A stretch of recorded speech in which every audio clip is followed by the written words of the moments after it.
There are few places in Ireland that have witnessed more change in the 20th century than the Dublin suburb of Tala.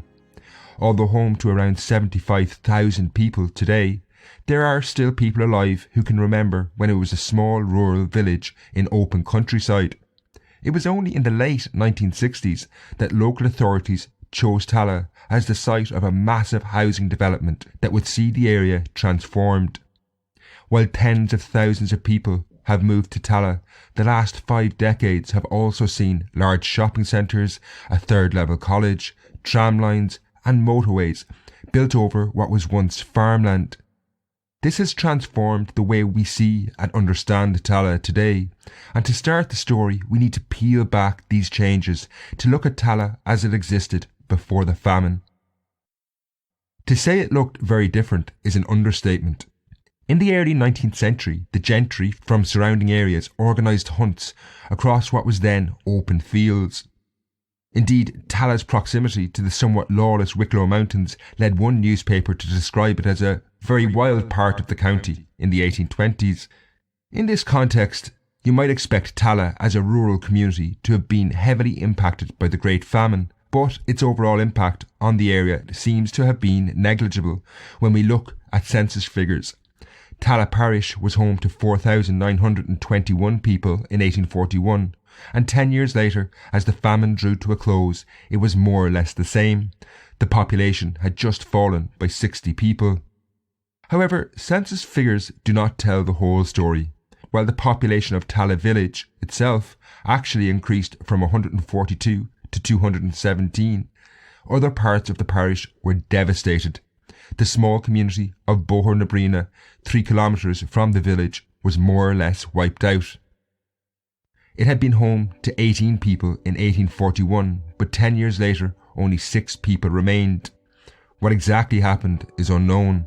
The silence around the 2 lonely homes that remained in Bohur in the 1850s undoubtedly hid a story of great suffering. However, the life of Jane Cullen, who was actually from Bohur gives us some insight into how tumultuous these years were for at least some in the community. And certainly, her story explains why some survivors may not have wanted to return to the place they had once called home. So now we need to introduce Jane herself.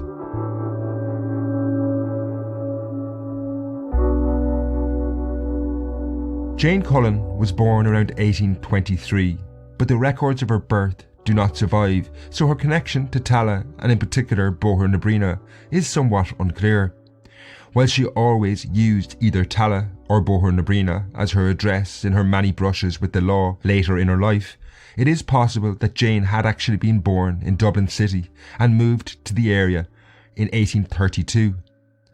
That year, when Jane was around 9 years of age, a cholera epidemic broke out in Ireland. While it would go on to claim somewhere in the region of 50,000 lives, many children were left orphaned in its wake. In response to this, the Dublin Cholera Orphan Society was established to look after these children. While the history of this organisation is obscure, by 1833 they had moved around 100 children to attend a school in Bohur where, according to the organisation themselves, they received all the blessing of a moral and religious education, removed from the contagious immorality of the town, and given health and constitution to befit them for the various vocations to which it may please divine providence to call them. It's impossible to know for certain whether Jane Cullen was a cholera orphan, but some evidence would indicate this was a possibility. There is no evidence of other family members in Tala, and the name Cullen itself was not common in the region at the time. If this was the case, and Jane had come to Tala to escape what the orphan school called the contagious immorality of the town, rural life was not as idyllic as some clearly envisaged it being. Reports from the time mention how many children in the Tala area worked in factories and could only attend school at night. While the specific details of Jane's childhood are lost, we do know from later records that when she was around 20, she gave birth to a son called John around the year 1843. While this perhaps should have been a joyous occasion for her, the birth of her son brought major problems for Jane. Indeed, it was the first clear indication that life, no matter what happened, would be difficult for Cullen. This was because she had fallen pregnant and given birth outside marriage, which in the 19th century was considered scandalous behaviour. Although it's normal today with 1 in 5 children in Ireland being born to one-parent families, in the 1840s this had dramatic consequences for Jane and her son. The stigma would follow young John for years. Indeed, 7 years later, long after his birth, an official in the Dublin workhouse recorded his name and then added the term illegitimate. For Jane, she was regarded by most as a fallen woman and would have struggled to find a husband. In the 19th century, this made her life more difficult, in terms of money at least. Finding work as a single woman was not easy, and when she did, it was generally poorly paid. With a hungry mouth to feed, by 1845, as the greatest catastrophe in Irish history, the Great Famine, loomed, Jane Cullen therefore was a woman living on the periphery of Victorian society, in what was a small rural community outside Dublin. She was probably something of an outsider in Bóthar-na-Bríona as well, given she may well have come there as an orphan in 1832. Therefore, in 1845, at the age of 22, she probably had no wider family to help her and her infant son through the oncoming crisis. Nor did she have the money to emigrate, an option chosen by increasing numbers of Irish people. This meant that Jane was essentially trapped on what was a starving island. Facing the ravages of famine then, there was few options available to her, so she joined the increasing numbers who were heading for Dublin in the hope of finding some work. For Jane in particular, given what lay ahead, the anonymity of the city was probably also attractive for her.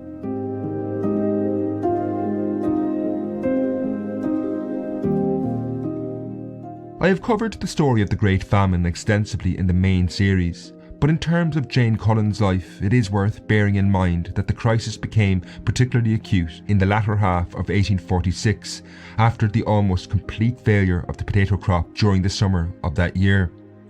Food shortages became life-threatening, and in the winter of 1846 to 47, people began to die in large numbers.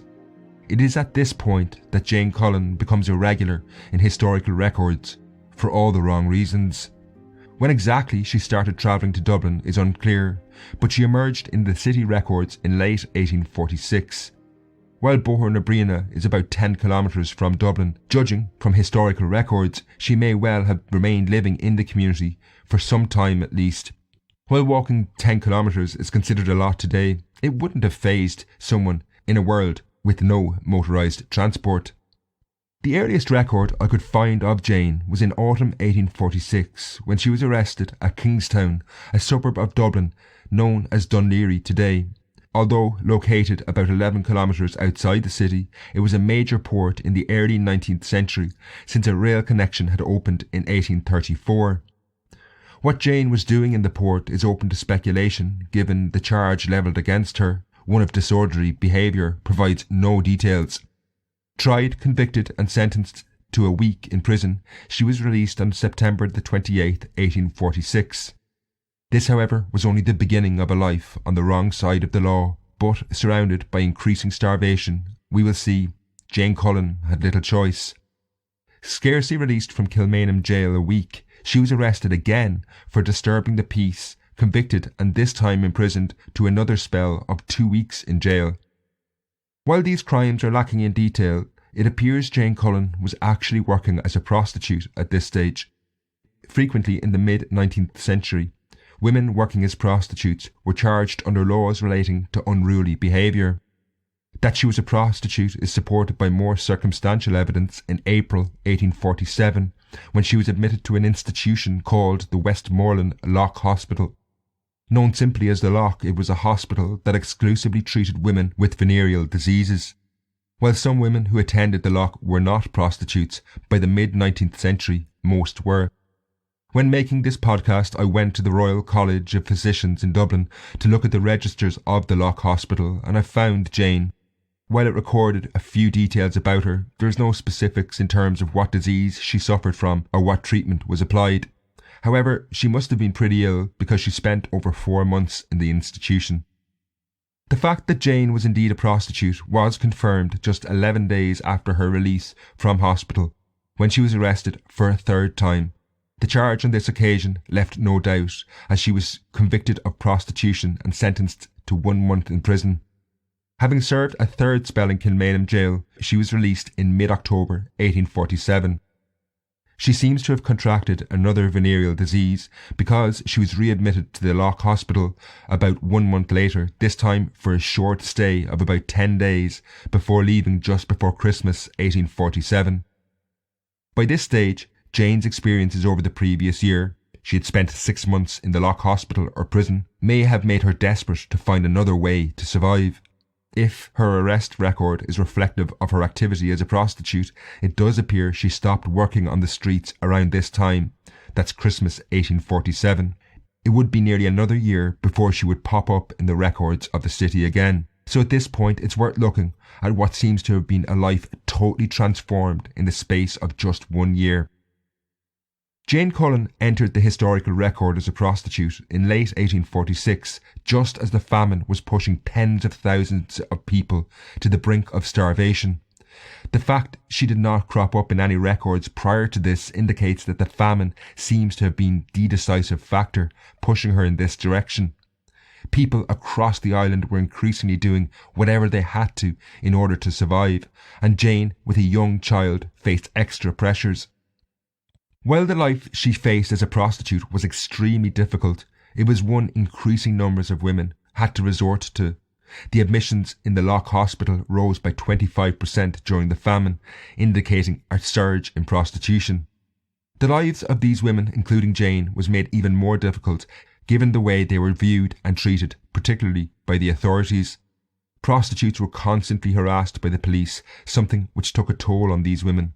For example, in 1846, a woman called Kathleen Dolan, working as a prostitute in Galway, committed suicide because, as she said, she would not put up with all the warrants and imprisonments. The consequences of this extremely difficult life were also very hard on Jane. From 1846 to late 1847, she had already spent 6 months in institutions of one kind or another. While the majority of this was in the Loch Hospital, it was far from the caring institution we might expect when we hear the term hospital. Women like Jane who received treatment in the Loch Hospital were heavily stigmatised in general due to the nature of their illnesses and the fact that they were prostitutes. While she could have left the Loch Hospital at any point in order to receive the treatment, she had to submit herself to a harsh regime. Woken early each morning, she and her fellow patients had to stay in their wards. They were forbidden from looking out of windows. All communication was controlled by the nurses and private letters were opened and read. They also had to wear a uniform. Meanwhile, the medical treatments available to these women was basic at best. There was little understanding of the nature of any disease, let alone venereal diseases, and some of the treatments posed grave dangers in themselves. For example, one of the main treatments for syphilis was the application of mercury. While mercury can stay the advance of syphilis, it is also toxic and can kill. Clearly, Victorian prostitutes like Jane Cullen faced extraordinary difficulties, so you might wonder why people like her continued to work on the streets. The reality was that in Dublin during the Great Famine, the alternatives to this were not enticing. Any kind of institution, including workhouses, where the destitute could receive aid, were deadly dangerous, particularly in that year of Black 47. Lethal diseases such as typhus and typhoid, collectively known as famine fever, rampaged through Dublin and thrived in the cramped, overcrowded conditions of the workhouses. For Jane, she didn't have to look far to see how dangerous these places could be. In the massively overcrowded North Dublin workhouse, death rates soared in 1847, with over 40 people dying every week by early May. Next, we will see how Jane survived in the latter years of the Great Hunger. But first, I want to take a break.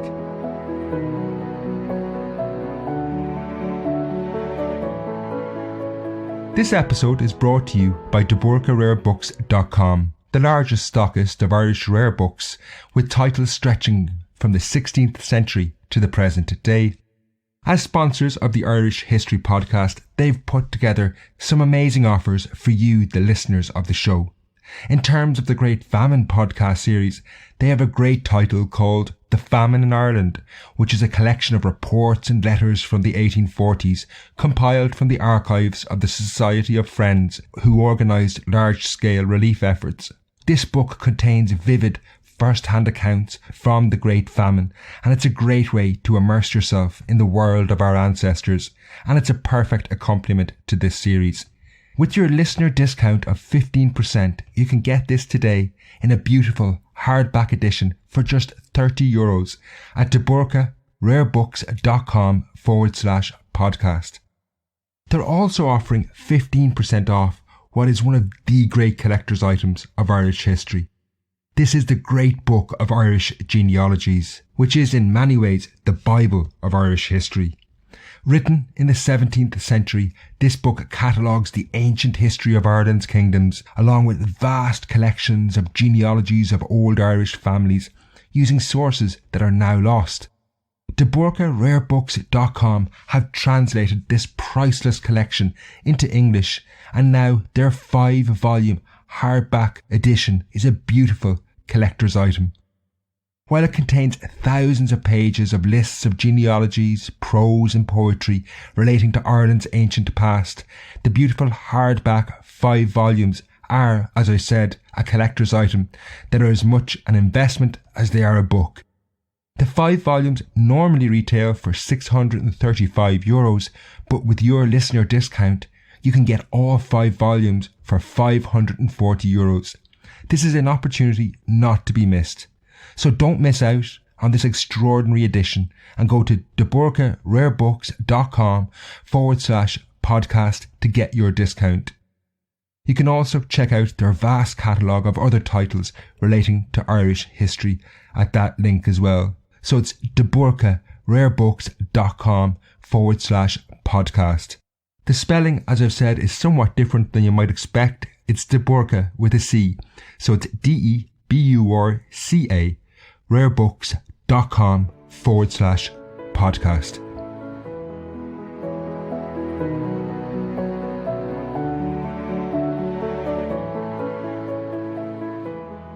When Jane Cullen was discharged from the Loch Hospital after her second admission in late 1847, she disappeared from the historical records for several months.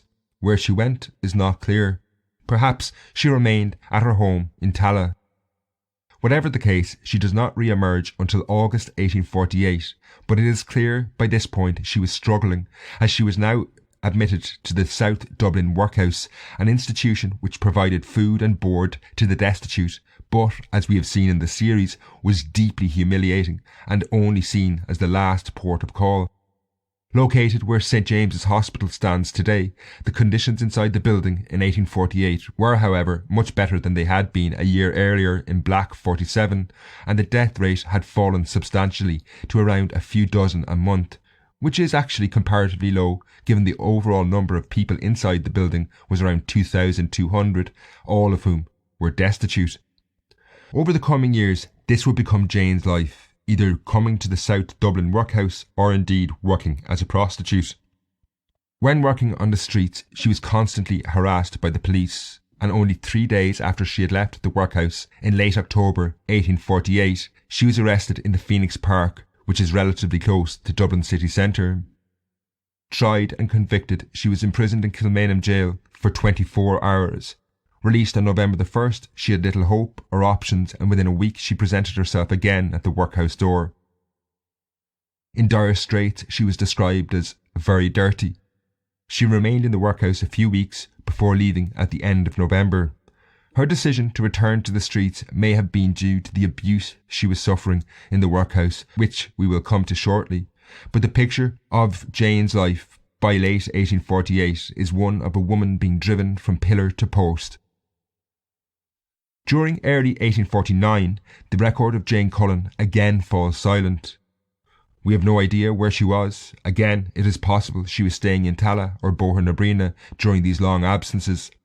This surely would have been far safer than the workhouse. 1849 was another terrible year in Irish institutions after cholera broke out and death rates began to surge again. Likewise, working as a prostitute in Dublin in 1849 when cholera was sweeping through the city would have carried great risks. Jane finally resurfaces again in October 1849, but if anything, her life had deteriorated even further, as she now had her son John with her. Where he had been prior to this is unknown. The two entered the workhouse on October the 4th, 1849. On November the 9th, Jane left, but decided her son John would be best without her, and she left him in the workhouse. It appears by this point Jane simply could no longer cope. While workhouse officials would describe her act as one of abandoning her son, this completely decontextualises the situation. While obviously we will never know Jane Cullen's personal motivations, we do know that the Great Famine was pushing people to the extremes, and many women, like Jane, who, for one reason or another, had been left to fend for children alone, were unable to cope. These women frequently felt that their children would be better without them, and sadly, in some cases, this was the truth. Children in workhouses were at least guaranteed food and shelter, something that someone in Jane Cullen's position would clearly struggle to provide. Sadly though, Jane Cullen received few breaks in life, and when she left the workhouse in November 1849, this was the last time she ever saw her son. The boy, John Cullen, aged only 7, died on the 21st of March 1850 in the South Dublin workhouse of unknown causes. Through much of the early months of 1850, Jane's own record is silent again, until May, when she arrived back at the workhouse. Over the following 6 months, she was in and out of the institution 4 times, never staying longer than a week or two. This pattern may indicate hesitancy on her part to stay for long periods of time, and this may have been due to the abuse I referenced earlier. This is detailed in events that came to a head on October the 3rd, 1850, when a riot broke out in the workhouse. In the aftermath, 7 women were arrested and brought before the courts. They were all, save one, aged between 14 and 18, with the exception of Jane, who by this stage was around 27. Accused of being the ringleader, Jane asked, could she address the court? Luckily for us, a journalist from the Freeman's Journal was present and recorded what she had to say. Jane began by accusing the assistant master of the workhouse of abusing her. Claire Young now reads her words. This man has been forbidden by the board to enter the hall when the women are there, because he is hated by them all. She went on to say, It was no part of his duty, your worship, to say he would cleave me to the ground with the heavy key which he held in his hand. And when he marked me out, as well as others who would not put up with his insults, I for one said I would not bear it. He then followed on abusing me, and I used a woman's defence, your worship. This offers a glimpse of who Jane herself was as a strong woman trying to fight her corner, but it also sheds light on the abuse going on inside the workhouse, which, given what we know now about the treatment of vulnerable people in other institutions, is hardly surprising. What the nature of the abuse was is not detailed. The court, however, had no sympathy for Jane. While the other girls who had participated in the riot were given 1 week in prison each, Jane was sentenced to 1 month hard labour. This time she would serve the sentence in the Grange Gorman Female Penitentiary on the northern edge of Dublin, which is going to be one of the stops on my upcoming tour. Released, she returned to the workhouse, spending the Christmas of 1850 in the institution. Leaving, she returned 5 more times in the following year of 1851. By this stage, we can say that Jane Cullen had survived the Great Famine, which was coming to an end, but her story was clearly one of immense hardships. She had only survived through prostitution, the city prisons, and her numerous stays in the South Dublin workhouse. Hers is not a story often told, but certainly more common than the traditional narratives of the Great Famine would tell us. Furthermore, given she had suffered terribly, it is unsurprising that her life in the following years after the Great Famine were ones of continued hardship. She returned to the workhouse on 1 more occasion in 1854, staying for 6 days. She was still working as a prostitute on the streets of Dublin well into the 1850s. On July the 12th, 1855, she was arrested, tried and convicted as a night walker, receiving 1 month in prison. She was scarcely released 4 weeks when she was arrested and charged under the same offence. She was also arrested, tried and convicted for other offences relating to public order, receiving sentences between 48 hours and 7 days over the course of the following year. On November the 8th, 1856, Jane Cullen walked out of Grange Gorman prison and vanished from history. What happened to her is unknown. Maybe she returned to Tala and lived a quiet life, although this seems very unlikely. Could she have been among the large numbers of emigrants who continued to leave Ireland during these years? It is possible, but given she had struggled to survive in the previous decade, we would have to question where she could have got the money she would have needed to emigrate. Sadly, given the precarious life she had lived, the most likely scenario, I think, is that Jane Cullen died in Dublin in the late 1850s. To conclude, I just want to reflect very briefly on Jane's experience. There's little doubt in my mind that Jane's life was probably always going to be difficult. If she was in fact an orphan from the cholera epidemic of 1832, this stripped her of the support networks that families provide. Furthermore, even had the famine not occurred, her life in Tala would not have been easy. After she had given birth to her son John outside of marriage, this meant she would have been harshly judged by her contemporaries. However, this in itself is very instructive about the lives of those who suffered most during the Great Famine. They were not all facing the same difficulties Jane did, but those who suffered most during these years tended to be the people at the margins of society for one reason or another: the poor, the young, or the very old.